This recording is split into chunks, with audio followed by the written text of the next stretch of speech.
Oke, kita mulai. Hari ini kita bakal bahas UP tahun 2022, 2023 ya, tahun lalu. Nah, jadi kalau soal ujian perbaikan itu biasanya materi campuran dari awal sampai akhir. Lebih banyak gitu ya materi. Cuma biasanya tingkat kesulitannya pun lebih mudah. Jadi ya yang menjadikan tantangannya itu adalah jumlah materinya yang banyak. Oke, kita mulai dari nomor satu untuk yang UP tahun 2022. Nah, di sini di nomor satu, kita punya suatu partikel gitu ya. Suatu partikel yang bergerak di sepanjang sumbu X. Gitu ya, yang mana posisinya tuh dinyatakan sebagai fungsi waktu kayak gini. Jadi X sama dengan 15T min 5T pangkat 3. Nah, tentukan kapan kecepatan partikelnya bernilai 0. Oke. Nah, berarti kita tinggal cari aja kan kita dikasih fungsi posisi sebagai fungsi waktu ya. Yaitu X sama dengan 15T minus 5T pangkat 3. Kayak gitu. Nah, terus hubungan antara posisi dengan kecepatan itu kan adalah kecepatan turunan pertama dari posisi gitu ya, terhadap waktu. Berarti tinggal kita cari V itu adalah dx per dt. Kayak gini. Nah, tinggal kita turunkan fungsinya berarti d per dt dari 15t dikurangin 5t pangkat 3. Nah, berarti kan kalau kita turunkan, turunannya jadi 15t jadi tinggal 15. Kalau 5t pangkat 3, turunannya adalah 15t kuadrat. Kayak gitu. Nah, ini adalah fungsi kecepatan sebagai fungsi waktu. Nah, terus buat dapat fungsi kapan kecepatannya bernilai 0, berarti tinggal kita atur V-nya sama dengan 0 aja. Kalau V-nya sama dengan 0, nanti kita dapat 0 sama dengan 15 min 5T kuadrat. Nah, ini bisa kita faktorkan. Nanti kita bakal dapat dua solusi T. Kalau disederhanakan, dibagi 5 di kedua ruas. Yang ini jadi 3 min T kuadrat, kayak gitu. Jadi nanti kita dapat 0 sama dengan, atau T sama T kuadrat sama dengan 3. Jadi T itu sama dengan plus minus akar 3. Gitu ya. Nah, tapi kan eh, waktu kita ambil yang nilainya positif aja gitu ya. Karena waktu eh, dia terus terus maju gitu. Jadi yang kita ambil solusi yang positifnya.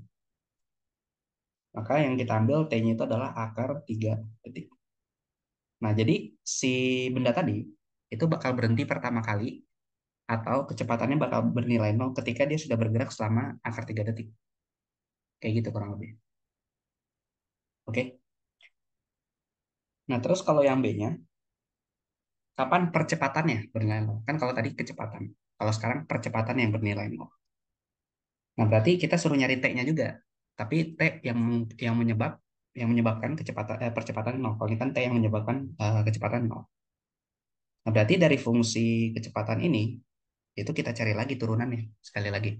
Karena ingat hubungan antara kecepatan sama percepatan itu adalah percepatan itu sama dengan turunan dari kecepatan terhadap waktu. Berarti tinggal kita turunkan terhadap waktu d per dt dari berapa tadi? 15 min 5, oh sorry. Oh, ini 15 juga, berarti tadi salah ngitung ya. Ini 15 juga. Sorry, sorry, sorry. Berarti kalau dibagi 5 dibagi 15 di kedua ruas ini jadi 1 min T kuadrat. Berarti harusnya T pangkat 3 sama dengan 1. Jadi apa, waktunya dia berhentinya itu adalah ketika plus minus 1. Tapi yang kita ambil solusi positifnya berarti dia berhenti ketika 1 detik setelah bergerak. Kayak gitu. Tadi salah hitung. Nah, berarti sekarang yang kita turunkan ini adalah 15 min 15 T kuadrat ya. Berarti 15 min 15 T kuadrat. Ini kalau diturunkan kan jadinya tinggal sisa ini aja, minus 30 T. Nah, kalau kita ambil kapan percepatannya bernilai 0, berarti kita ambil aja A-nya sama dengan 0. Nah, berarti nanti kita bakal dapat 0 sama dengan minus 30 T. Atau T-nya sama dengan 0. Nah, jadi percepatannya itu bakal bernilai 0 pada saat awal dia bergerak aja. Yaitu ketika saat T sama dengan 0. Kayak gitu kurang lebih. Nah, terus kalau yang C-nya, eh, pada interval waktu yang mana percepatannya itu akan bernilai negatif. Nah, ditanya, pada interval waktu yang mana percepatannya akan bernilai negatif. Nah, berarti percepatannya itu bakal bernilai, kalau dilihat dari persamaan percepatannya, kan percepatannya itu persamaannya adalah minus 30 T, gitu kan ya. Nah, terus ketika T sama dengan nol, si percepatannya itu nilainya nol. Nah, gimana kalau misalkan T-nya satu? Kalau misalkan T-nya satu, kan percepatannya jadi minus 30. Kalau T-nya 2, percepatannya jadi berapa? Minus 60. Kalau misalkan T-nya 10, percepatannya jadi minus 300. Kalau T-nya misalkan 1000 detik gitu ya, maka percepatannya jadi minus 30.000 gitu ya, meter per second. Artinya, berapapun nilai T-nya, asalkan dia nggak nol gitu ya, maka apa sih namanya percepatan itu akan selalu bernilai negatif. Jadi kalau ditanya kapan percepatannya itu akan bernilai negatif, yaitu untuk seluruh T yang lebih besar dari nol. Jadi percepatannya akan negatif ketika T-nya lebih besar dari nol. Kayak gini. Karena ketika kita substitusi T-nya berapapun gitu ya, asalkan bukan nol, ya dia nilai percepatannya selalu negatif. Minus 30, minus 60, minus 300, dan seterusnya. Kayak gitu ya. Jadi cara jawabnya adalah T lebih besar dari nol. Oke. Nah, terus yang terakhir, buatlah sketsa grafik X terhadap T untuk 0 sampai 5 detik.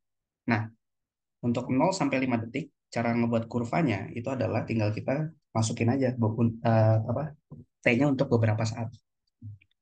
Kalau kita gambar, kan grafik X terhadap T gitu ya. Nah, tadi kita dikasih persamaan X-nya itu adalah 15 min 3 T kuadrat, T pangkat 3 ya. 15 min 3 T pangkat 3. Terus kalau untuk kecepatan ya tadi kita dapat 15 min, ini min 5 ya. Min 5 apa 3? Oh, min 5, sorry. 15 min 5 T pangkat 3. Dan kecepatannya itu adalah 15 min 15 T pangkat 2. Di mana nilai kecepatan sama dengan nolnya itu terjadi ketika T-nya tadi adalah di 1 detik kan.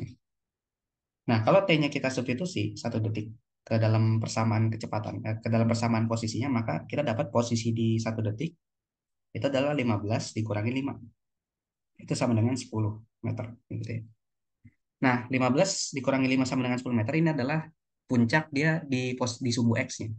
Kenapa ini puncak di sumbu X? Karena kan kecepatan itu adalah turunan dari posisi ya. Ketika turunannya bernilai nol, maka itu kan adalah titik ekstrim.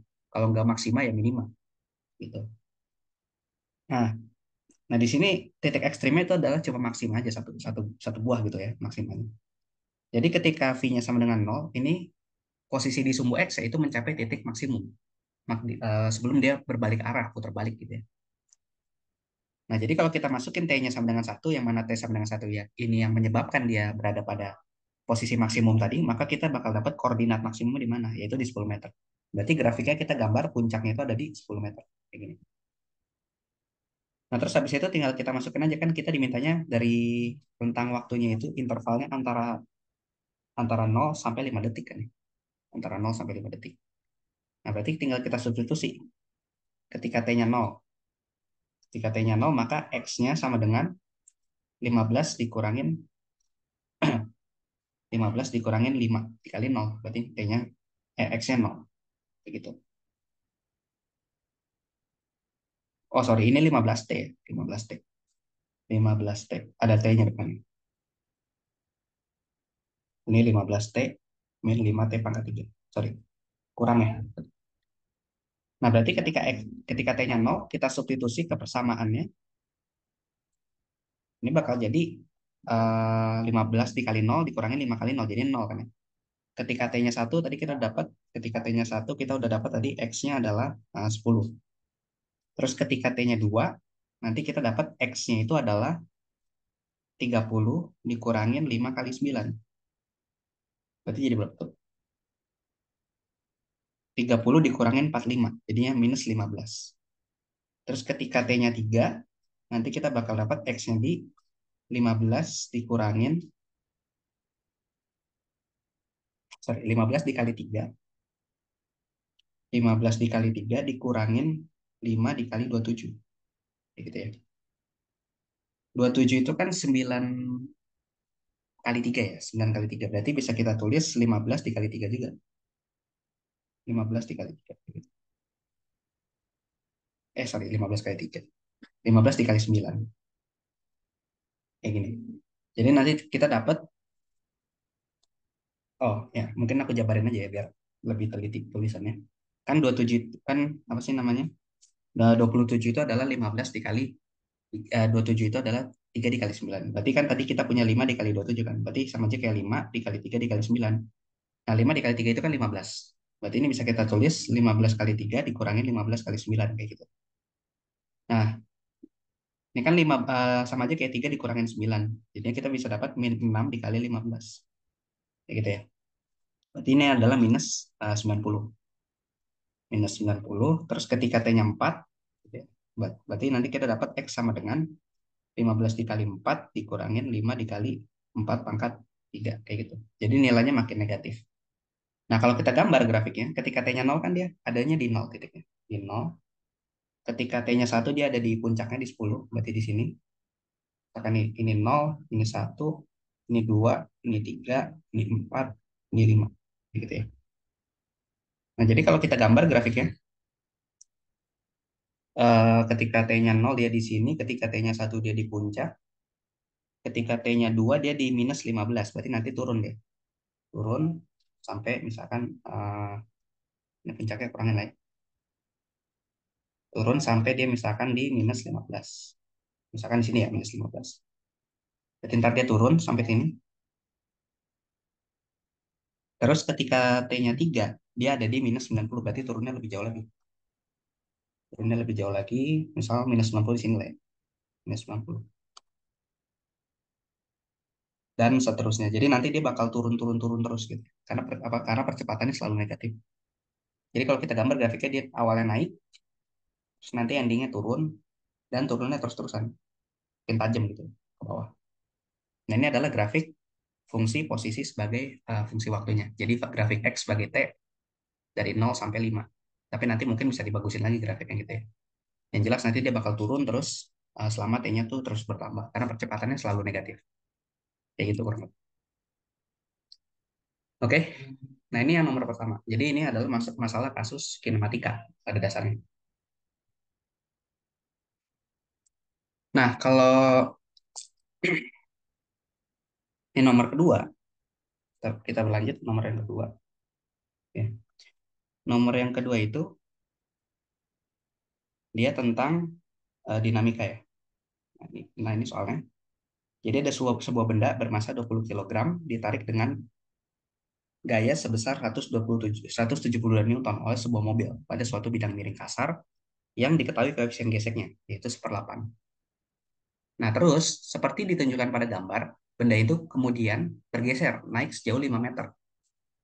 Nah, yang mana sudut sudut kemiringan theta ya sedemikian rupa sehingga nilai sin dari theta itu adalah 35. Nah, kita diminta hitung usaha yang dilakukan pada benda oleh gaya tarik mobilnya. Kayak gitu. Nah, berarti tinggal gini aja. Kalau kita gambarkan diagram gayanya untuk si mobil gitu ya. Si mobil.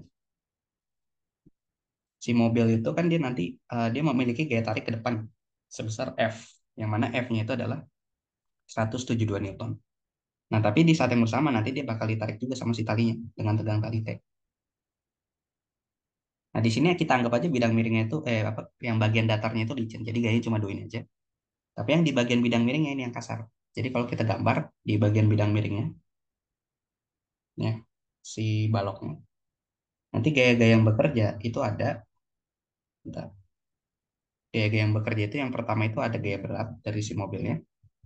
Dari si baloknya yaitu M kali G. Yang mana massa baloknya itu sama dengan 20 kilogram. Terus nanti bakal ada gaya normal ke atas ini. N gitu ya. Terus gaya tegang tali ke atas akibat dia ditarik sama si mobilnya. Terus nanti bakal ada gaya gesek ya ke bawah. Kayak gini. Akibat lantainya itu kasar. Kayak gitu. Nah terus di sini kan dia miring ya. Berada pada bidang miring. Dengan sudut kemiringan theta. Nah berarti kita bisa uraikan nih gaya-gaya yang bekerja pada si balok ini terhadap sumbu dari bidang miringnya. Jadi kita anggap sekarang sumbu bidang miringnya itu adalah yang sejajar dengan bidang miring ke bawah atau ke atas gitu ya. Ini adalah sumbu X. Sementara yang tegak lurus dengan bidang miring atau sejajar gaya normal itu adalah sumbu Y-nya. Jadi nanti gaya yang nggak sejajar dengan sumbu X dan sumbu Y ini bisa kita pecah. Di sini kan yang nggak sejajar tuh cuma gaya beratnya aja kan ya, M kali G. Berarti M kali G-nya ini bisa dipecah. Ada yang arahnya ke sini, itu M kali G dikalikan dengan, nah kalau sudut tetanya itu ada di sini, maka yang sama dengan teta lagi adalah sudut yang di sini. Oke. Maka ini adalah M dikali G cos theta. Terus yang ke sini, ya, yang sejajar dengan bidang miring itu adalah M dikali G sin theta. Kayak gitu. Nah sekarang buat ngitung usaha, kita harus cari tahu dulu gaya yang sejajar dengan perpindahan. Ya kan perpindahannya itu adalah mendaki bidang miring ya, berarti sejajar dengan arah bidang miringnya. Berarti yang kita pertimbangkan itu gaya-gaya pada kotak ini yang sejajar dengan bidang miring aja. Berarti kan ada T, terus ada gaya gesek kinetik sama ini mg sin theta. Berarti yang kita tinjau yang menjadi usaha itu adalah sigma fx dikalikan dengan perpindahannya. Yaitu sigma fx-nya ada apa aja? Yang sejajar dengan perpindahan kan adalah T, terus dikurangin gaya gesek kinetik, dikurangin juga dengan mg sin theta kayak gitu. Dikalikan dengan perpindahan ya, Dek. Nah, ini kita dapat persamaan satu.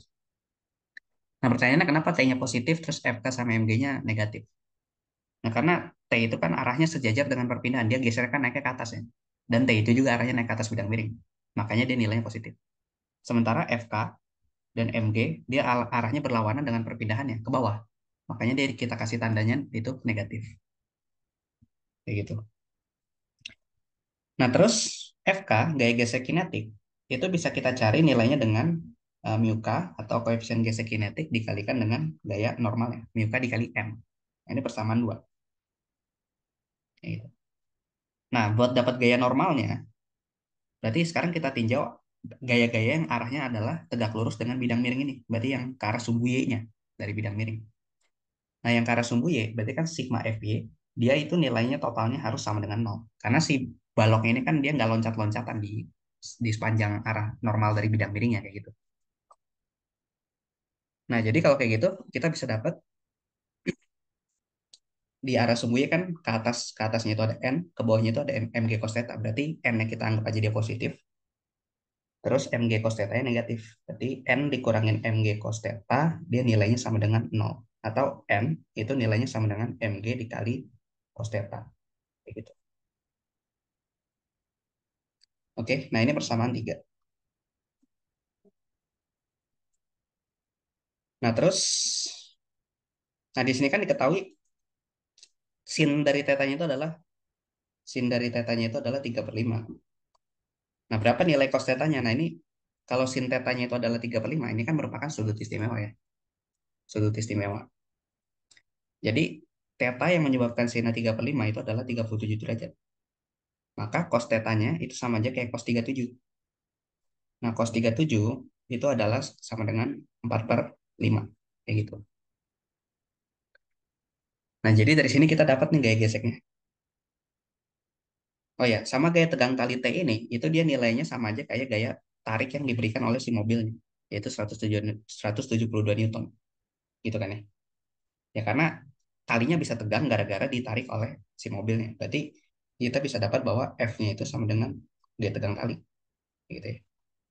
Yang mana F-nya itu besarnya adalah 172 Newton. Berarti kalau kita gabungin persamaan 2 sama persamaan 3 ke persamaan satu, nanti kita dapat kalau 3 kita substitusi ke persamaan 2, terus kita substitusi lagi ke persamaan satu, nanti kita dapat usahanya itu adalah F dikurangin FK, FK-nya itu adalah ini, mu K dikali MG cos theta gitu ya, dikurangin MG sin theta dikali D, kayak gitu.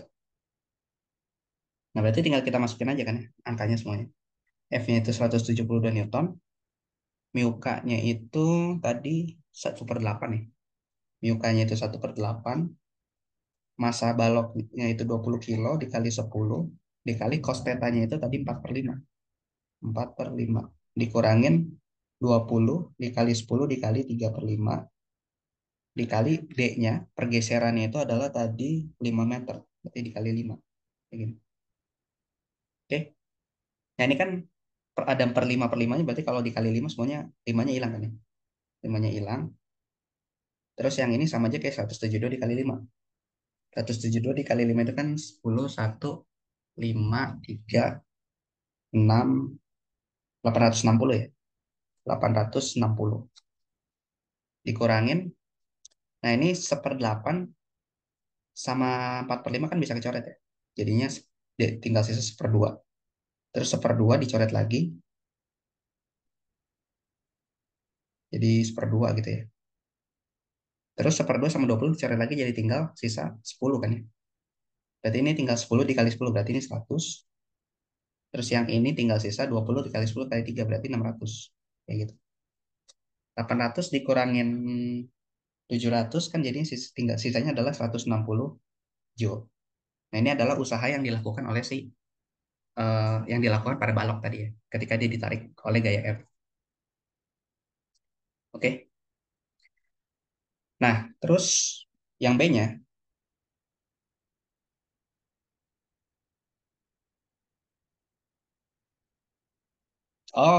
I see, I see. Ini bukan usaha total ya yang ditanya yang nomor A. Sorry. Yang kita hitung tadi, yang ketika W-nya itu adalah T dikurangin FK dikurangin MG sin theta dikali D, ini adalah usaha total. Gitu ya. Nah, ini usaha total. Usaha total.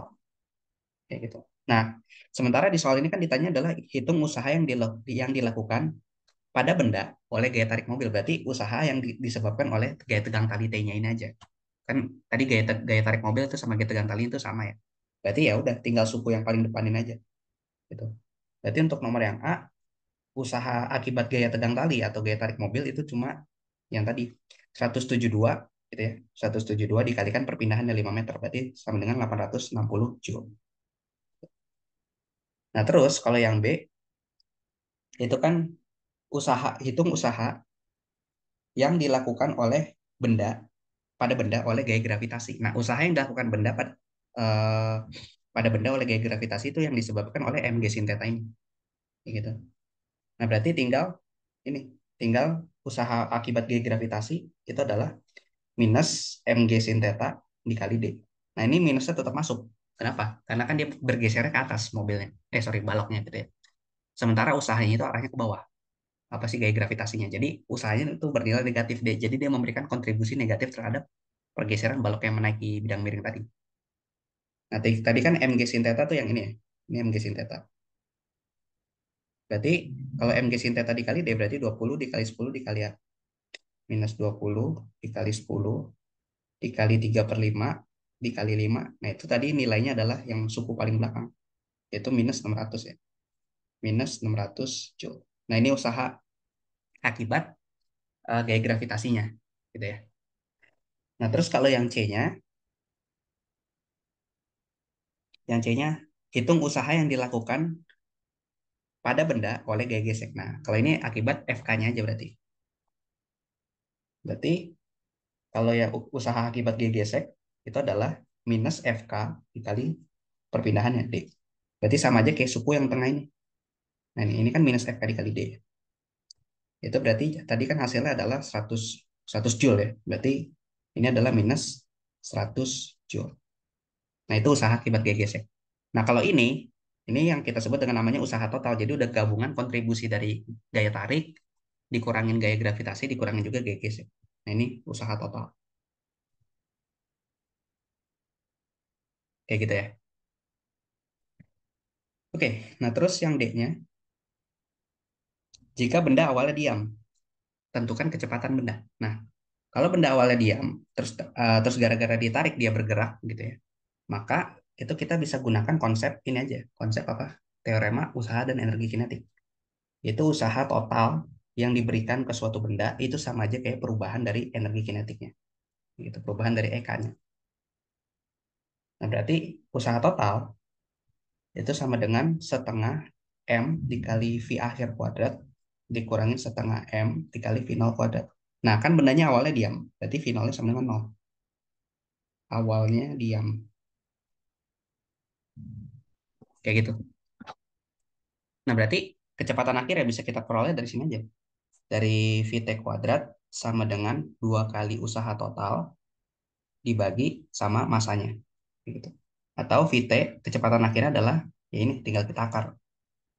Nah, tadi kan usaha totalnya kita udah hitung ya. yaitu 160 Joule. Berarti 2 dikali 160 dibagi massa totalnya itu 20 kilo. Nah, berarti jadinya kan dapatnya ini coret. Jadi 10, terus ini coret lagi jadi 16. Gitu ya. Berarti sama aja kayak akar 16. Berarti kecepatan akhirnya adalah 4 meter per second ya. Dan nilainya positif. Dia mendaki bidang miringnya kayak gitu. Oke, jadi kunci utamanya adalah ini, teorema usaha dan energi gitu ya. Tapi ingat kalau di teorema usaha energi, usahanya yang kita gunakan adalah usaha total, bukan cuma usaha dari gaya tarik, bukan cuma usaha dari gaya gravitasi atau usaha dari gaya gesek, tapi totalnya ya gitu ya. Oke. Nah, ini nomor dua. Nah, sekarang kita coba nomor tiganya. Nah, kalau nomor tiganya itu yang ini ya. Oke. Nah, nomor tiganya itu kita punya suatu partikel bermassa 2 kilogram. Nah, terus diberikan gaya ke arah sumbu X positif. Dengan gaya yang besarnya itu bervariasi terhadap waktu seperti ditunjukkan pada gambar. Nah, berarti ini masalah momentum impuls ya. Tentukan percepatan partikel pada saat T sama dengan 2 detik. Nah, jadi kayak gini. Ini kan masalah dari momentum dan impuls. Nah, kita tahu massa partikelnya itu adalah 2 kilogram. Berarti M-nya sama dengan 2 kilogram. Terus dia dikasih gaya yang mana gayanya itu berubah-berubah terhadap waktu, ngikutin kurva ini. Kayak gitu ya. Jadi ini kurvanya di sumbu Y-nya itu adalah gaya, ini F gitu ya. Terus di sumbu X itu adalah waktunya T. Anggap aja gayanya itu dalam Newton. Kayak gitu. Nah, buat nyari percepatan partikel itu tinggal kita gunakan teorema ini bukan bukan bukan teorema ya, tapi definisi dari impuls. Impuls itu kan didefinisikan adalah ini ya, I sama dengan integral dari gaya yang bekerja pada selang waktu tertentu gitu ya. Jadi gaya diintegralkan terhadap dt. Dt itu adalah interval waktunya. Kayak gitu. Nah, ingat kalau misalkan kita punya perumusan dalam bentuk integral, ini maknanya adalah sama aja kayak luas dari grafiknya. Luas grafik ya. Nah, di sini kan kita dikasih grafiknya itu adalah grafik gaya terhadap waktu. Ya berarti integral gaya terhadap waktu itu adalah luas dari grafik ini. Kayak gitu. Nah, kalau misalkan kita dimintanya pada saat T sama dengan 0,5 detik, 0, pada saat T 2,5 detik, nah berarti itu sama aja kayak kita mencarinya sampai titik tengah ini. Ya. Kan dari sini ke sini, dari sini ke sini itu adalah 5 detik ya. Berarti kita hitung luasnya buat nyari impulsnya itu adalah segini aja. Kayak gitu.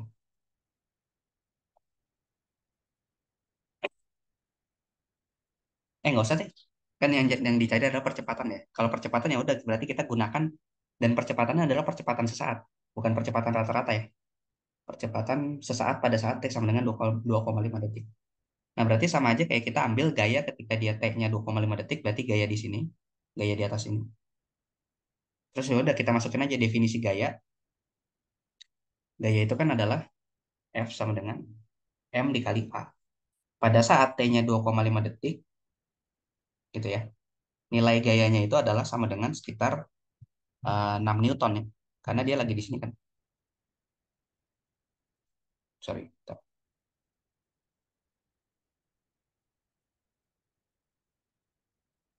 Karena dia dia posisinya kan 2,5 detik tuh di sini kan. Berarti saat 2,5 detik gayanya itu adalah ya nilainya lagi di puncak ini berarti 6 Newton. Kayak gitu. Berarti tinggal kita masukin aja. Kan tadi udah diketahui masanya. Masanya adalah 2 kilogram. Berarti 6 sama dengan 2 dikali 4. Berarti dapat percepatannya ketika T sama dengan 2,5 detik gitu ya. Itu adalah 6 dibagi 2 berarti 3 meter per second kuadrat. Kayak gitu. Nah, ini adalah percepatan bendanya ketika di T sama dengan 2,5 detik. Nah, terus yang B-nya, tentukan impuls yang diberikan gaya selama selang waktu 5 detik. Nah, ini baru kita nyari impuls. Tapi kan sekarang impulsnya adalah selama selang waktu 5 detik. Nah, berarti sama aja kayak luas dari seluruh kurva ini. Ya, ini kan bentuknya adalah trapesium ya. Nah, buat nyari luas trapesium, itu bisa kita gunakan. Impulsnya itu adalah luas trapesium yang dia panjang sisinya itu adalah kayak gini ya. Kalau kita lihat dari grafik, bagian alasnya itu adalah dari 0 sampai 5 kan ya. Berarti alasnya itu 5. Oke. Terus atapnya itu dari sini ya. Atapnya itu kan dari 2 sampai 3. Berarti atapnya adalah 1 panjangnya. Terus tingginya itu adalah dari 0 sampai 6. Berarti tingginya adalah 6. Kayak gitu. Nah, berarti luasnya bisa kita hitung apa atau impulsnya bisa kita hitung pakai luas ini. Berarti luas trapesium itu luas trapesium itu kan alas ditambah atap dikali tinggi bagi 2 kan ya. Berarti 5 tambah 1 dikali 6 dibagi 2 kayak gitu. Berarti 6 kali 6 kan 36. 36 dibagi 2 tuh 18 ya. Berarti impulsnya adalah 18 Newton second. Kayak gini. Nah, ini impulsnya. Nah, terus kalau yang C-nya itu kita ditanya, tentukan kecepatan akhir partikel dengan notasi vektornya jika partikel bergerak dari keadaan diam. Nah, berarti di sini kita tinggal gunakan teorema momentum adalah sama dengan perubahan dari impuls. Sorry, impuls adalah perubahan dari momentum. Ya gitu ya, balik. Berarti impuls itu sama aja kayak delta dari momentum. Tapi ingat, momentum itu kan vektor. Maka impuls itu juga merupakan vektor. Yang arah dari impuls itu sama aja kayak arah dari gaya penyebab impulsnya. Gitu ya. Nah, gaya penyebab impulsnya kan di sini di soal, dia arahnya adalah ke arah sumbu X kan. Ke sumbu X positif. Berarti si impulsnya itu juga impulsnya itu juga bisa kita tuliskan dalam bentuk vektor, yaitu besarnya 18 Newton second dengan arahnya adalah I, gitu ya. Karena gayanya arahnya adalah ke positif I juga kan. Maka kalau kayak gitu, delta P-nya bisa kita tuliskan sebagai momentum itu kan adalah massa dikali kecepatan ya. Berarti massa dikali kecepatan akhir dikurangin massa dikali kecepatan awal. Kayak gini. Nah, kecepatan awalnya kan sama dengan 0 karena awalnya dia diam ya. Awalnya diam. Nah, terus tinggal kita masukin aja. Kan impulsnya kita udah dapat 18I. Berarti 18I sama dengan masanya tadi berapa? Masanya 2 kilo ya. Sorry. Masanya 2 kilo. Berarti 18I sama dengan 2 dikali kecepatan akhir dikurangi 0. Berarti dapat kecepatan akhirnya, VT-nya, itu adalah 18 dibagi 2. Berarti jadi 9I meter per second. Gitu. Nah, ini adalah kecepatan akhirnya dan juga beserta notasi vektornya. Jadi besar kecepatannya itu 9 meter per second, terus arahnya geraknya adalah ke positif I, berarti ke sumbu X positif. Kayak gitu ya. Nah, terus yang D-nya, tentukan gaya rata-rata kepada partikel pada selang waktu T sama dengan 0 sampai T sama dengan 5 detik. Nah, gaya rata-rata itu bisa kita cari dari impuls totalnya. Nah, jadi kalau impuls itu kan definisinya yang lebih spesifik itu pakai integral ya. I sama dengan integral gaya terhadap waktu. Nah, buat nyari gaya rata-rata, perumusan integral ini bisa kita ganti jadi F, gitu ya. F rata-rata dikalikan dengan delta T. Jadi integral terhadap dt-nya kita ganti jadi delta T aja. Kayak gitu. Nah, ini adalah teorema nilai rata-rata integral kan ya. Kalau kita punya fungsi fx gitu, maka nilai rata-rata dari fx kan bisa dicari dari 1/b-a integral dari a sampai b fx dx kayak gitu. Nah, buat nyari impuls rata-rata, buat nyari gaya rata-rata pun sama, bisa dicari pakai menggunakan teorema ini. Gitu. Dengan delta t ini kan sama aja kayak interval selisih dari B sampai dikurangin A kayak gitu. Waktu akhir dikurangin waktu awal. Oke. Nah, waktu akhirnya itu kan ketika dia berada pada T sama dengan 5 detik. Sementara waktu awalnya itu T 0 gitu ya. Itu adalah sama dengan 0 detik. Berarti kita bisa dapat gaya rata-ratanya. F rata-rata itu adalah ini impulsnya dibagi sama delta T-nya. Berarti 5 dikurangin 0. Nah, tadi kan kita punya impulsnya itu adalah sekitar 18I ya. Berarti 18I dibagi sama 5.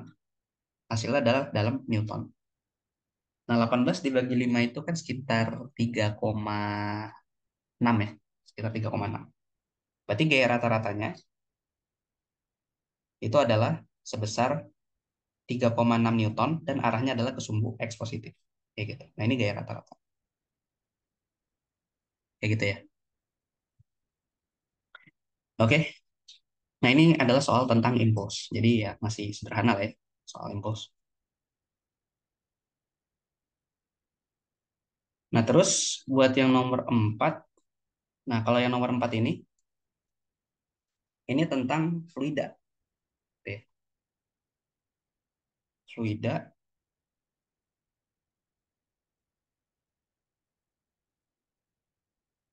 Nah, jadi di sini kita punya suatu bejana berbentuk silinder dengan luas penampang. Luas penampangnya itu adalah 0,8 meter persegi.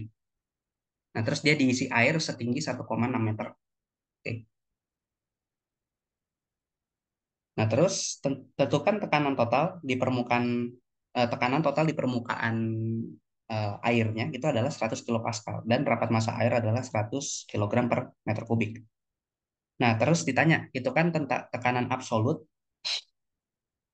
pada permukaan dasar silinder tersebut. Nah, berarti kan ini ya, kita punya silinder, ya, silinder diisi sama air yang dasar penampangnya itu adalah luasnya 0,8 meter persegi. 0,8 meter persegi. Kayak gitu. Nah, terus tingginya itu adalah 1,6 meter air. Tingginya 1,6 meter. Terus di atas ini dia punya tekanan total P0 gitu ya. Tekanan total P0 yang mana P0-nya itu adalah 100 kilopascal atau 100.000 pascal kayak gitu. Dan massa jenis airnya adalah 1000 kilogram per meter kubik kayak gitu. Nah, tekanan absolut pada dasar permukaan silinder berarti di bawah sini itu sama aja kan kayak ini ya, tekanan absolut itu adalah tekanan udaranya yang berada pada di permukaan airnya ini P0 ditambah sama tekanan hidrostatiknya akibat titik yang di bawah permukaan air ini dia menampung berat fluida yang kedalamannya adalah 1,6 meter ini. Berarti ditambah rho G dikali H. Kayak gitu. Nah, berarti ini dapat 100.000 ditambah 1000 dikali 10 dikali 1,6 gitu kan. 1000 dikali 10 dikali 1,6 kan jadinya 16.000. 16.000 ditambah 100.000 berarti jadi 116.000 Pascal. Atau bisa juga kita tuliskan dalam kilo Pascal, berarti 116 kilo Pascal. Kayak gitu. Nah, ini adalah tekanan total dari si fluida yang berada di kedalaman 1,6 meter. Atau tekanan absolutnya. Nah, terus kalau yang B-nya, sekarang ditanya, misalkan ada kebocoran di titik R dan titik S dengan luas penampang yang sama. Oke. Tapi kedalaman titik S lebih besar daripada titik R. Maka dari kebocoran yang mana yang debit pemancarannya lebih besar? Berikan alasannya. Kayak gitu ya. Nah, jadi kayak gini misal. Misalkan ini si tangkinya itu bocor ya. Tangkinya itu bocor. Jadi di sini kita punya tangki. Ini airnya gitu ya. Terus dia bocor. Bocornya itu di dua titik. Titik R dan titik S. Tapi kedalaman titik S lebih besar. Jadi misalkan titik R itu di sini. Ini titik R. Nah, terus titik S-nya di sini. Nah, terus ditanya, debit pemancaran mana yang lebih besar antara R dan S? Nah, jawabannya itu adalah pasti titik S. Jadi debit pemancaran di titik S gitu ya. Debit pemancaran di S atau kita sebut QS ini pasti nilainya jauh bukan jauh ya, tapi lebih besar daripada di titik R. Kenapa kayak gitu? Karena gini, debit itu kan bisa kita definisikan adalah sebagai luas luas dari penampangnya atau luas dari lubang bocornya dikalikan dengan kecepatan alirannya kan ya. Nah, kalau misalkan titik S sama titik R itu luasnya sama, berarti AS sama dengan AR, maka penentu kecepatan yang lebih besar yang siapa itu adalah sorry, penentu debit yang lebih besar yang siapa itu adalah kecepatannya, gitu. Nah, di sini kecepatan di titik S itu pasti lebih besar dibandingkan kecepatan di titik R. Kenapa? Karena titik R itu kan titik S itu kan kedalamannya lebih dalam. Dia segini misal. Ini HS, ini HR, kayak gitu. Nah, kecepatan fluida yang bocor gitu ya, itu bergantung sama kedalamannya. Bisa kita ukur pakai akar 2GH. Yang mana H ini adalah kedalamannya. Nilainya sebanding dengan akar 2GH, tapi nggak exactly atau nggak pas banget akar 2GH gitu ya. Dia ada pengaruh perbedaan tekanan juga. Nah, tapi bisa kita bayangkan dia kecepatan itu bergantung dengan akar 2GH. Jadi kalau misalkan hanya makin besar atau kedalamannya makin tinggi, ya berarti kecepatan juga makin tinggi. Ya gitu. Jadi karena HS itu lebih besar daripada HR, maka nanti kita bisa dapat bahwa VS itu lebih besar daripada VR. Kalau VS lebih besar daripada VR, maka QS itu pasti lebih besar daripada QR. Kayak gitu ya. Jadi debitnya lebih besar di titik S. Oke. Nah, terus yang C-nya. Tentukan jangkauan terjauh dari pemancaran air di titik R saat kebocoran terjadi dengan luas penampang dari si R itu adalah A per 50. A itu tadi luas penampang dari si baknya gitu ya, atau tangki. Dan kedalaman titik R adalah 0,8 meter. Nah, berarti bisa kita gambarkan sekarang kayak gini. Untuk yang soal C-nya, ini tangkinya gitu ya. Nah, tadi kan si fluidanya itu kedalaman totalnya adalah 1,6 meter. 1,6 meter. Sementara kedalaman dari titik R, sorry, titik R ya. Ya. Kedalaman dari titik R adalah 0,8 meter. Berarti di sini. Setengahnya lah ya. Ketinggian. Nah, ini titik R. Nah, terus karena dia bocor, makanya airnya meluncur keluar kan. Meluncur keluar ke sana. Karena dia meluncur keluar, nanti dia bakal bergerak membentuk lintasan parabola. Kenapa dia membentuk lintasan parabola? Karena si air yang meluncur keluar ini, air yang meluncur keluar ini, misalkan dengan kecepatan v gitu, nanti bakal ketarik sama gaya gravitasi ke bawah. Jadi disumbuin dia nggak kena gaya apa-apa. Kalau gaya sekunder kita abaikan gitu ya. Terus di sumbu X dia nggak kena gaya apa-apa, tapi di sumbu Y dia kena gaya gravitasi ke bawah. Jadi nanti dia bakal ketarik ke bawah, makanya ngebentuk lintasan parabola. Nah, ini kita bisa cari jarak peluncuran terjauhnya dari si lubang itu seberapa jauh. Misalkan ini X, gitu ya. Kita bisa cari, atau D ya. Misalkan ini jaraknya adalah D. Nah, kita bisa cari nih nilai D-nya tuh berapa. Nah, cara nyarinya gimana? Nah, sekarang kita cari dulu kecepatan V-nya berapa. Nah, ketika si ketika si air ini meluncur keluar pada sumbu X, dia mengalami gerak GLB, gitu ya. Karena tidak ada gaya sekunder diabaikan. Jadi nggak ada gaya apa-apa pada sumbu X, dia mengalami gerak GLB. Jadi bisa cari posisinya pada tiap waktu itu adalah X sama dengan kecepatan dia di sumbu X dikali T, kayak gitu. Nah, sementara pada sumbu Y dia mengalami gerakannya itu adalah GLBB karena di sini ada percepatan gravitasi ke bawah. Nah, jadi kita bisa cari nanti posisi dia di sumbu Y untuk setiap waktu itu adalah V0Y dikali T dikurangin setengah GT kuadrat ditambah sama ketinggian awal dari titik R-nya. Berarti adalah ya ketinggian awal titik R berarti diukurnya dari tanah sampai ke titik R ini. Nah, ini adalah Y0-nya. Gitu. Ditambah Y0. Nah, di sini ketika si airnya itu diluncurkan gitu ya, keluar dari tangkinya, itu dia cuma punya komponen kecepatan arah X saja kan, dia meluncurnya adalah lurus gitu ya, lurus doang ke depan, nggak ada sudut-sudut tertentu. Jadi kita bisa bilang bahwa V 0 nya sama dengan nol, gitu. V 0 nya nol. Dan kita bisa cari juga Y0-nya itu adalah sama dengan tinggi air totalnya dikurangin sama kedalaman dari titik R ini kalau diukur dari permukaan air. Berarti 1,6 dikurangi 0,8 itu sama dengan 0,8 meter gitu. Kayak gitu. Nah, terus ide kuncinya itu adalah dia bakal mencapai jarak D ketika X yang mencapai jarak D, gitu ya. Maka Y-nya, posisi di sumbu Y-nya itu dia mencapai Y sama dengan nol. Jadi kita anggap bahwa Y sama dengan nol itu adalah ketinggian dari tanahnya. Ketika dia udah sampai tanah, ya maka dia mencapai titik Y sama dengan nol. Gitu. Dan saat dia mencapai titik Y sama dengan nol, sama dengan nol, saat itu juga dia mencapai titik X sama dengan D. Kayak gitu ya. Nah, berarti dari persamaan dua, kita bisa dapat kalau Y-nya kita nolin, kita dapat nol sama dengan, tadi kan V 0 Y-nya nol. Berarti nol sama dengan minus setengah GT kuadrat ditambah sama Y0. Berarti nanti dapat T-nya. T-nya itu adalah 2 Y0 per G di akar.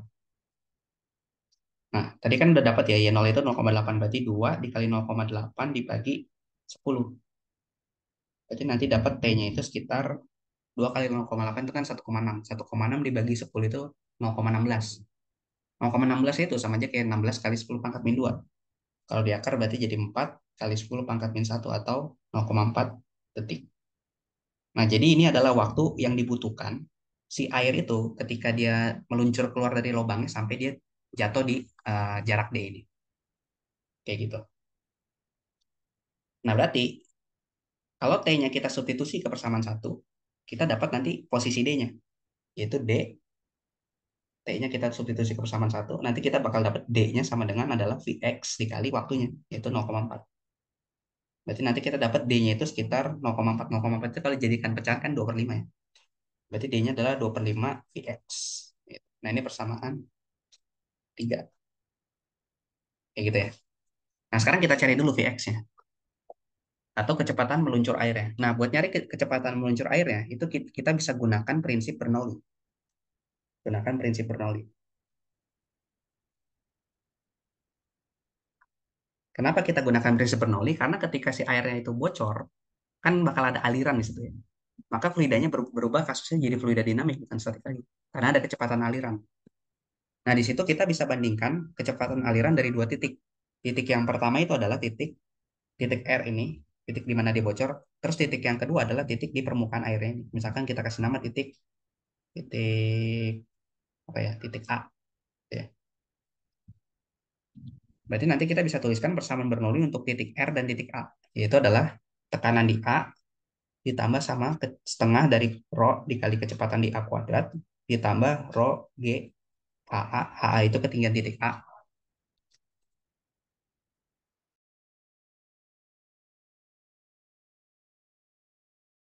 Bentar, wait.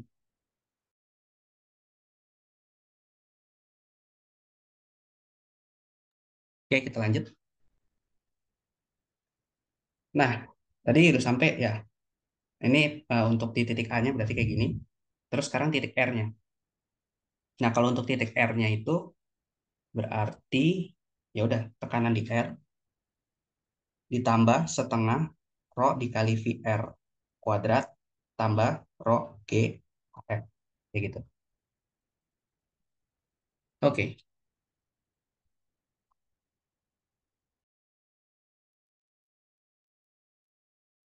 Nah, terus dari sini ya udah tinggal kita set aja. Kita harus cari tahu dulu HA itu kan ketinggian titik A.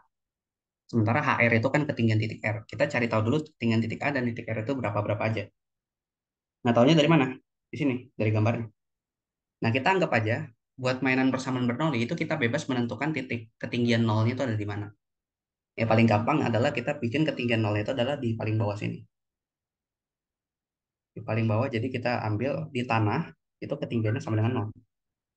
Jadi segala sesuatu yang ada di garis kuning ini itu dia punya ketinggian nol. Nah, nanti HA ketinggian titik A itu adalah sama aja jarak dari garis kuning ini ke puncak airnya. Berarti kan itu 1,6 meter. Berarti kita bisa dapat HA-nya adalah 1,6 meter. Sementara HR HR itu adalah jarak dari garis kuning ini ke ke titik R ini. Berarti kan segini ya. Nah, ini HR. Yang mana tadi kita udah dapat HR itu adalah Y0. Itu sekitar 0,8 meter. Kayak gitu. Nah, terus di sini PA. PA itu adalah tekanan air atau sorry, tekanan yang berada pada titik A ini. Nah, titik A ini kan dia letaknya itu ada di permukaan air. Yang mana di sini permukaan air itu kan langsung berkontakan dengan udara kan ya. Dia langsung bersentuhan dengan udara air. Karena dia bersentuhan dengan udara, kita bisa bilang bahwa tekanan di titik A ini sama aja kayak tekanan udaranya, yaitu P0. Jadi PA sama dengan P0.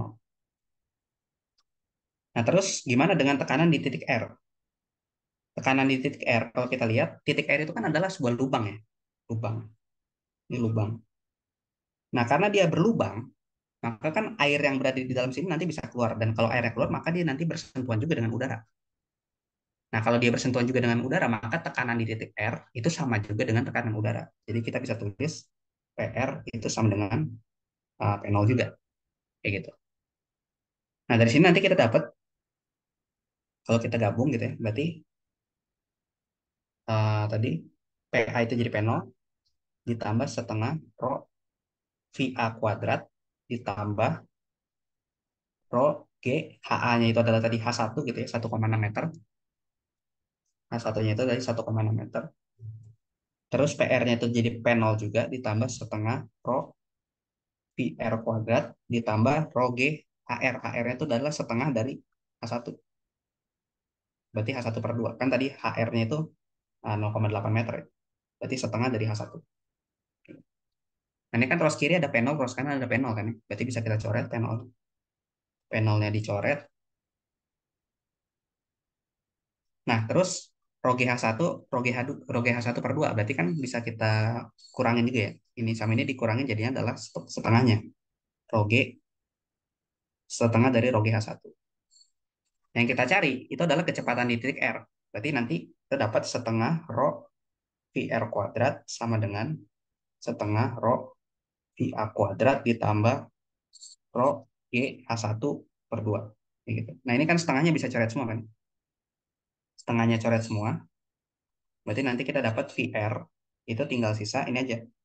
VA kuadrat ditambah G dikali H1. Kayak gitu. Jadi siapa si rho-nya dicoret juga. Rho-nya dicoret juga. Kayak gitu ya. Nah, sekarang ini persamaan 4. Nah, sekarang kita cari tahu dulu apa hubungan VR dengan VA. Nah, itu hubungannya bisa kita cari menggunakan prinsip kontinuitas. Jadi, debit air pada titik R itu nilainya bakal sama dengan debit air pada titik A. Kayak gitu. Oke. Nah, karena debit air pada titik R itu nilainya sama dengan debit air pada titik A, kayak gitu. Nah, di sini kita bisa bilang bahwa debit air itu kan tadi didefinisikan sebagai luas dikali dengan ini ya, luas dikali dengan kecepatan. Yang mana kecepatan titik R itu tadi nilainya di soal dikasih tahu adalah luas titik A dibagi 50. A/50. Ini kan ya, A/50 di soal. Ya nih, A/50. Berarti dari situ kita dapat nanti ini luas R dikali kecepatan R sama dengan luas A dikali kecepatan A. Kayak gitu. Nah, dari sini nanti kita dapat A/50 dikali kecepatan R sama dengan A dikali VA. Nah, ini berarti A-nya coret. Berarti dapat VR, itu dia ternyata nilainya ada 50 dikali VA. Kayak gitu. Atau VA, atau VA. VA itu adalah 1/50 VR. Nah, ini adalah persamaan 5. Nah, kalau persamaan 5 kita substitusi ke dalam persamaan 4, nanti kita dapat ternyata VR kuadrat itu nilainya sama dengan uh, VA itu kita ganti jadi VR/50 dikuadratkan ditambah GH1. Ini kan berarti dapat VR kuadrat sama dengan VR kuadrat per 50 kuadrat ditambah GH1. Nah, 50 kuadrat itu kan 2.500 ya. Sesuatu dibagi sama 2.500 itu kecil banget nilainya. Oke. Karena nilainya kecil banget, maka suku ini sebenarnya bisa kita abaikan aja. Kan pembaginya itu adalah 2.500, pembaginya sangat teramat sangat kecil gitu. Maka kita bisa abaikan suku ini. Abaikan. Nah, kalau suku ini diabaikan, nanti kita dapat bahwa VR-nya itu nilainya adalah cuma bergantung sama akar G dikali H1. Kayak gitu. Karena kita abaikan aja, suku ini. Nggak penting gitu ya, dia kecil banget nilainya. Berarti kalau dimasukin VR-nya itu adalah sekitar 10 dikali H1. H1 itu 1,6 terus di akar. Kan berarti akar 16. Berarti VR-nya adalah 4 meter per second. Kalaupun suku ini kita masukin, berarti ntar pasti nilainya tetap kecil kayak 4,00 sekian kayak gitu. Jadi yang 00 sekiannya kalau kita bulatin ke 4 juga nggak masalah. Kayak gitu ya. Oke, terus ya udah sekarang tinggal kita masukin persamaan 4 ke dalam persamaan 3. Yang mana VR ini adalah sama aja kayak kecepatan arah sumbu X dari meluncurnya air tadi ketika dia keluar dari lubang. Ya. Nah, berarti kalau nilai VR-nya itu kita substitusi ke persamaan 3, kita dapat jarak tempuh D-nya itu adalah tadi kan dari persamaan 3 itu 2/5 VR, 2/5 VX. Berarti 2/5 dikali 4 atau 8/5. Berarti sekitar 8 dibagi 5 itu 1,6 ya. Berarti sekitar 1,6 meter dia meluncur. Kayak gitu kurang lebih. Jadi tinggal menggunakan prinsip Bernoulli dan digabung sama prinsip gerak parabola untuk menyelesaikan kasusnya. Oke, nah sekarang berarti kita ke nomor terakhir, itu yang nomor 5. Yang nomor 5 ini, dia itu tentang, oh cuma 4 nomor ya, ternyata. Cuma 4 nomor. Ya, ternyata cuma 4 nomor. Nggak tahu, tapi nggak tahu ya. Ini mungkin emang karena soalnya cuma 4 atau di sini tersedia cuma 4. Cuma yang aku miliki dari file ini aku dapat dari salah satu temanku gitu ya. Nah, dia cuma punya file ini aja. Berarti ya kita anggap cuma 4 nomor untuk yang UP tahun 2022. Ada di satu lagi. Sorry, sorry. Oh, tadi apa, belum mentok ke bawah ternyata pas masuk file. Masih ada satu nomor lagi. 5 nomor ya berarti. Berarti di UP 2022 itu ada 5 nomor. Coba kita cek sampai bawah. Kali aja di nomor ke-6. Oh, enggak ada ya, cuma 5. Benar. Nah, yang nomor 5 ini tentang termodinamika gas ideal. Jadi kita dikasih suatu gas ideal yang mengalami proses seperti pada gambar ini. Gitu ya. Jadi prosesnya dari A ke B ke C. Tapi ini apa sih namanya? Di sumbunya itu tekanan, di sumbu X-nya itu volume. Berarti ini adalah diagram PV. Gitu ya. Nah, terus diketahui pada titik A, dia temperaturnya 250 Kelvin. Tentukan berapa banyak mol gas tersebut. Oke. Nah, berarti ya ini tinggal kita gunakan termodinamika dari gas ideal aja. Sini kan kita dikasih diagram, terus dikasih tahu ketika pada titik A gitu ya, temperaturnya itu adalah 250 Kelvin. Nah, sementara dari diagram ini kita juga bisa tahu tekanan dan volume pada titik A. Tekanan pada titik A, kalau dari diagram ini kan adalah di sini ya, di sini, yaitu 2,5 kilopascal. Berarti 2,5 dikali 10 pangkat 3 Pascal. Terus volumenya itu adalah 2 2 meter kubik. Berarti 2 kali 10 pangkat 3. Nah, buat nyari apa sih namanya? Buat nyari jumlah molnya berarti tinggal kita gunakan persamaan gas ideal aja. Berarti PV sama dengan nRT kayak gitu. Berarti N atau jumlah molnya itu adalah PaVa dibagi R dikali TA kayak gitu. Nah, PA-nya kan 2,5 ya. 2,5 kali 10 pangkat 3 dikali VA-nya itu 2 kali 10 pangkat 3 terus dibagi sama R.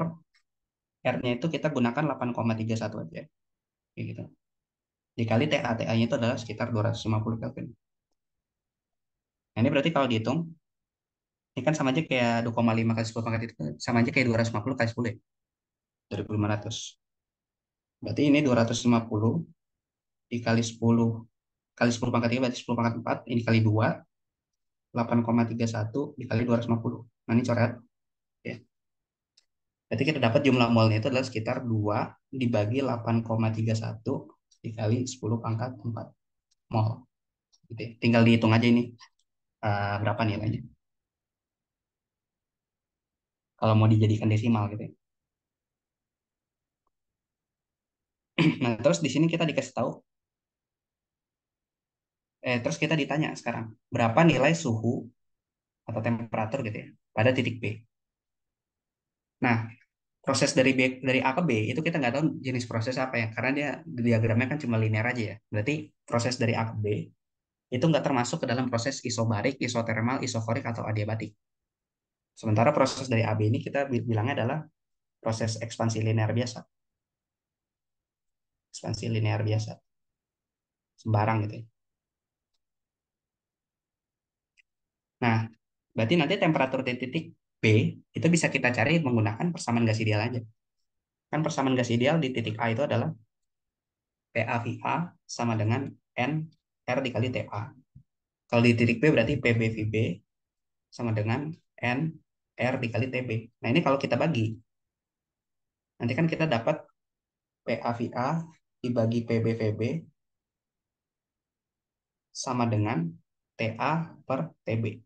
Jadi N sama R-nya habis gitu kan. Kan N sama R-nya konstan nilainya. Berarti temperatur di titik B kita bisa dapat dari sini. TB itu adalah TA dikali PbVb dibagi PaVa. Kayak gitu. Nah, tadi kan TA-nya udah dikasih tahu ya. TA-nya itu sekitar 250 Kelvin. Terus kalau dari di diagram ini PB-nya itu 7,5. VB-nya itu adalah PB-nya 7,5, terus VB-nya itu adalah 6 meter kubik. Berarti kalau kita substitusi semua nilainya, PA-nya itu 250 Kelvin, PB-nya itu 7,5 kali 10 pangkat 3, PB-nya itu 6 meter kubik dibagi sama PA-nya itu tadi, PA-nya itu 2,5 ya. 2,5 kali 10 pangkat 3, terus VA-nya itu 2 kali 10 pangkat 3. Kayak gini. Nah, ini berarti dari sini dapat TB-nya itu kan adalah 250 dikali 2,5 dibagi 7,5 dibagi 2,5 kan 3. Jadi dikali 3, 10 pangkat 3, 10 pangkat 3 habis. Oh ini sorry, ini nggak pakai 10 pangkat 3 lagi. Kan udah meter kubik ya. Jadi satuan. Bentar. Oh iya, sorry. Ini udah meter kubik ya. Berarti ini nggak pakai 10 pangkat 3 lagi. PA-nya, sorry. Berarti ini harusnya 10 pangkat 1. Berarti jadinya 20 dibagi 8,314. Sorry, sorry. Kurang teliti. Kan dia udah meter kubik. Jadi nggak usah dikali sama 10 pangkat 3 lagi volumenya. Berarti ini 250 dikali 3. 10 pangkat 3-nya habis. 6 dibagi 2 itu 3. Berarti 250 kali 3 kali 3. Atau 250 kali 9. Oke. Berarti itu sekitar 750 kali 3. 750 kali 3 itu kan 225 ya. 2250 Kelvin. Nah, ini adalah temperatur di titik P. Kayak gitu. Jadi tinggal kita bandingkan aja keadaan A sama keadaan B. Tapi ingat, karena dia prosesnya nggak termasuk isobarik, isokorik, dan lain-lain, maka semua variabelnya berubah. Kayak gitu. Nah, terus yang C-nya ditanya, berapa total energi yang diberikan pada gas selama siklus proses ABCA tersebut. Nah, total energi yang diberikan pada gas itu sama aja kayak I totalnya. Kalornya tuh berapa? Kalor yang masuk. Gitu ya. Kalor total yang masuk tuh berapa? Kalor in. Kalor masuknya berapa? Kayak gitu. Nah, kalor masuknya itu bisa kita hitung pakai gini aja. Kita hitung kalor pada proses AB, habis itu pada proses BC, habis itu pada proses CA. Nah, kalor yang masuk pada proses AB, ya, kalau kita tinjau, ini bisa kita cari menggunakan hukum satu termodinamika aja kan ya. Kan hukum satu termodinamika itu adalah kalor sama dengan delta U plus plus W ya. Gitu. Nah, pada proses AB, kita bisa hitung kalornya itu adalah sama dengan delta U pada proses AB plus usaha pada proses AB. Kayak gitu.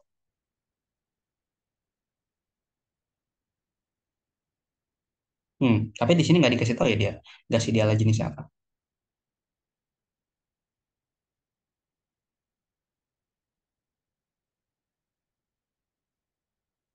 Oke, Oke, berarti bisa kita hitung aja. Misalkan gas idealnya itu jenisnya, entar, karena jenis dari gas idealnya itu diperlukan buat nyari ini, ya, buat nyari apa? Buat nyari temperaturnya kan. Sorry, buat nyari energi dalam. Oke, ya jadi kita tuliskan aja dulu keadaan-keadaan dari setiap proses ya. Berarti kan kalau kalor pada proses AB itu adalah ini ya, delta UAB tambah WAB.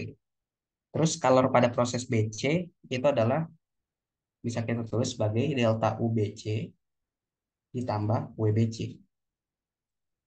Terus kalor pada proses CA, gitu ya. Kalor pada proses CA itu bisa kita tulis sebagai QCA sama dengan delta U CA ditambah WCA. Nah, ketika gas ideal itu bekerja pada suatu siklus, itu ide kunci utamanya itu adalah perubahan energi dalam total itu nilai sama dengan nol. Jadi delta U total yaitu yang sama sama dengan delta U AB, delta U AB ditambah delta UBC tambah delta UCA itu nilainya harus sama dengan nol. Karena keadaan gasnya nggak berubah artinya kalau gitu kan ya.